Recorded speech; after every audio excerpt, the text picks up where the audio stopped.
Hello everyone, আজকে আমি সবজি দিয়ে সবজি পাকোড়া তৈরি করে নিচ্ছি। শীতের সিজনে সবজি সব ধরনের সবজি পাওয়া যায়, এগুলো দিয়ে আমি সবজি পাকোড়া তৈরি করে নেব। গাজর, ফুলকপি, সিম, পেঁয়াজ কুচি, পেঁয়াজ কলি কুচি, ধনিয়া পাতা, আলু, এগুলো দিয়ে আমি সবজি পাকোড়া তৈরি করে নেব।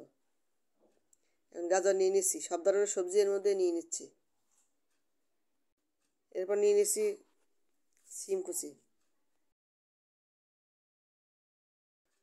শীতের সবজি দিয়ে যখন পাকোড়া তৈরি করবেন তখন বাচ্চারা অবশ্যই খাবে।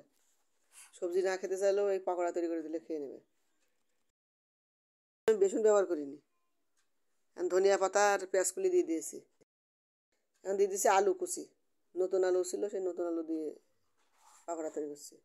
এখন এর মধ্যে দিয়ে দিচ্ছি ফুলকপি, ছোটো ছোটো কেটে দিয়ে দিচ্ছি। এখন দিয়ে দিচ্ছি অল্প পরিমাণে আটা দিয়ে দিচ্ছি। এর মধ্যে দিয়ে দেবো কর্নফ্লাওয়ার। আপনি চাইলে বেসনও ব্যবহার করতে পারেন। স্বাদ মতো লবণ দিয়ে দিচ্ছি, আর একটু হলুদ দিয়ে দিচ্ছি।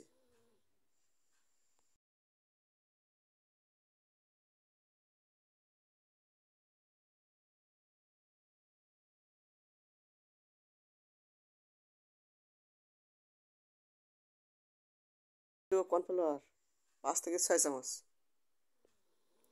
এই কর্নফ্লাওয়ার দিলে মুচমুচে হয়। এই পাকোড়া আটা দিয়ে তৈরি করছি, তো মনে হয় না যে আটা দিয়ে তৈরি করছি, কর্নফ্লাওয়ার দিলে মুচমুচে হয়। তাহলে বেসন আর কর্নফ্লাওয়ার দিয়ে করতে পারেন। এখন একটু ডিম ভেঙে দিচ্ছি।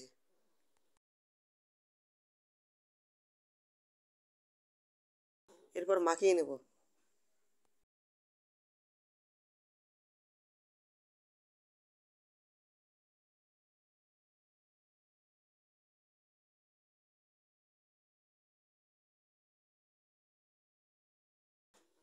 মাখানো হয়ে গেলে তারপর আমি ভেজে নেব।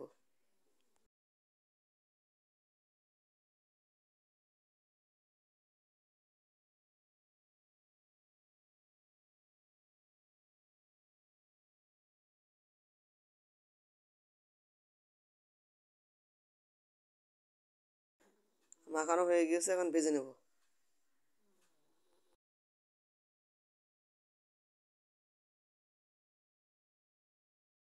অল্প আছে ভেজে নিচ্ছি।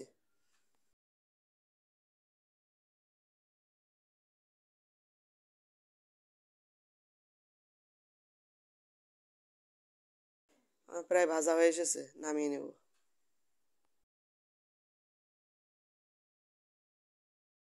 আমার ভাজা হয়ে গেছে, নামিয়ে নিয়েছি। এখন সস দিয়ে পরিবেশন করব।